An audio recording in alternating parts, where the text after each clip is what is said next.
Qu'est-ce que c'est des données? Ben, on va prendre la vue générale que des données, c'est une collection d'informations euh, qui ont des attributs puis des propriétés. Hein, ça fait que, on a des instances, des cas, des observations, des attributs, des propriétés, des champs, des variables. Appelez ça comme vous voulez. Fait que dans notre vision des choses, dans ce cours-ci spécifiquement, des données sont des tableaux rectangulaires, avec des rangées, des colonnes. On va reconnaître certains types de variables, certains types de colonnes, des variables réponses. En général, c'est la quantité qui nous intéresse vraiment. Il peut y en avoir plus qu'une. Des variables auxiliaires, des variables démographiques ou encore des variables de classification. Nos variables pourraient être quantitatives ou qualitatives, ça dépend de ce qui nous intéresse. C'est plus facile en général de faire de l'analyse de type quantitative quand les variables représentent des variables numériques, surtout la variable réponse, mais vous avez pris des cours peut-être d'analyse catégorique, ou d'autres types d'analyse qui vous permettent de marquer qu'on peut aussi faire de l'analyse qualitative. On peut avoir des données qui sont soit catégoriques, ordinales ou continues, ou encore peut-être des données à base de texte, ou des données à base numérique. Nous, principalement, on va s'intéresser à des variables réponses qui sont numériques et possiblement à des variables démographiques ou à des variables, comment je les ai appelées?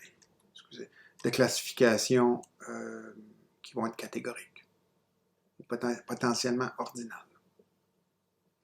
Et comment est-ce qu'on les recueille, ces données-là? Ben, vous pouvez faire des expériences. Les expériences scientifiques, ça recueille des données. La méthode scientifique fonctionne avec la cueillette des données par le biais d'expériences.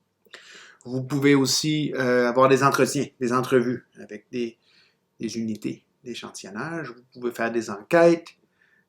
Vous pouvez installer des senseurs automatiques qui vont ramasser des données. Vous pouvez aller faire du grattage sur Internet, web scraping. Il y a plein de trucs qu'on peut faire ici. Les méthodes de collecte ne sont pas toujours super sophistiquées. Des fois, ça peut être aussi simple que d'envoyer quelqu'un avec un papier et crayon, puis il observe. Mais vous avez des technologies plus récentes qui améliorent la cueillette de plusieurs façons. Ces technologies-là introduisent aussi des problèmes et des défis. On en parlera plus tard au chapitre 5.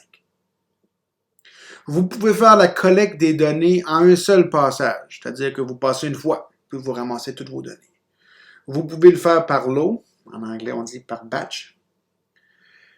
Vous le faites une fois par mois, par exemple. Ou vous pouvez le faire en continu, surtout avec des senseurs. Les données rentrent lorsqu'elles sont observées. Comment est-ce que vous faites pour décider de la méthode à utiliser? Ça dépend de plusieurs choses, entre autres de l'objectif, de vos plans d'analyse, et ainsi de suite. Le type de question que vous cherchez à répondre va avoir un effet sur la méthode de collecte à utiliser, mais il y a d'autres facteurs qui ont un effet aussi. La précision que vous voulez sur votre réponse, le coût de collecte des données, en général, ça ne se fait pas gratuitement, ramasser des données, c'est un travail. Et puis, comme tout travail, là, on a des ressources à dépenser pour obtenir ce qu'on cherche. Et puis aussi des délais requis. Les données ne sont pas toujours disponibles maintenant. Il y a un ouvrage qui a été pendant des années le classique au Canada, Méthode et pratique d'enquête. Ça a été publié par Statistique Canada. Il y a un lien vers le document PDF qui se retrouve sur le site web de la classe.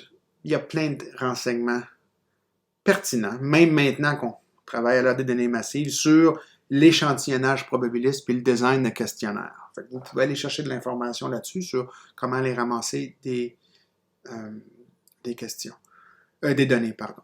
Il faut vraiment faire attention en général. Il faut penser à la façon dont on va aller chercher les données. Vous ne pouvez pas surestimer le problème ou l'importance de l'étape. Si vous n'avez pas un bon plan de collecte, si vous n'avez pas de mesures de sauvegarde qui vont vous permettre d'identifier les défauts puis éventuellement les corrections que vous devez apporter à votre méthode de collecte pour éliminer ces défauts-là. Ben, vous allez vous embrouiller.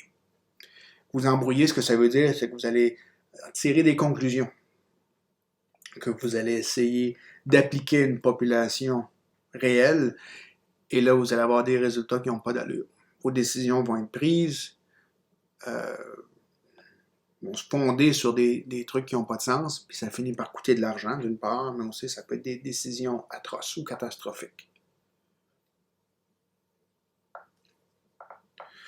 Je vais donner un exemple de l'effet potentiel que la méthode de collecte pourrait avoir. Faire un retour en arrière en 1980. Un référendum sur la souveraineté du Québec. On pose la question suivante aux Québécois et aux Québécoises.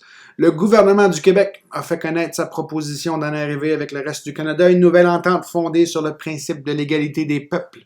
Cette entente permettrait au Québec d'acquérir le pouvoir exclusif, de faire ses lois, de percevoir ses impôts et d'établir ses relations extérieures, ce qui est la souveraineté, et en même temps de maintenir avec le Canada une association économique comportant l'utilisation de la même monnaie. Aucun changement de statut politique résultant de ces négociations ne sera réalisé sans l'accord de la population lors d'un autre référendum. En conséquence, accordez-vous au gouvernement du Québec le mandat de négocier l'entente proposée entre le Québec et le Canada. C'est la question de référendum en 1980. J'étais trop jeune pour voter à cette époque-là. Mes parents ont voté. Mes parents n'étaient pas indépendantistes, mes parents étaient fédéralistes. Mais c'est la question qui a été posée. Et ceux et celles d'entre vous qui sont au courant des choses, le non l'avait remporté. Fait que je pense que c'était à peu près 60-40 pour le non. C'est pas clair que les gens avaient compris la question qui était posée. En 2014, l'Écosse a aussi un intérêt pour l'indépendance ou la souveraineté du Royaume-Uni, et pour leur référendum, la question était la suivante. L'Écosse devrait-elle être un pays indépendant?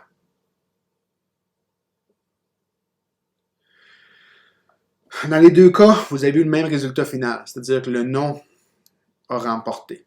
Les gens ont décidé de rester dans le pays, plus dans le Canada pour au Royaume-Uni.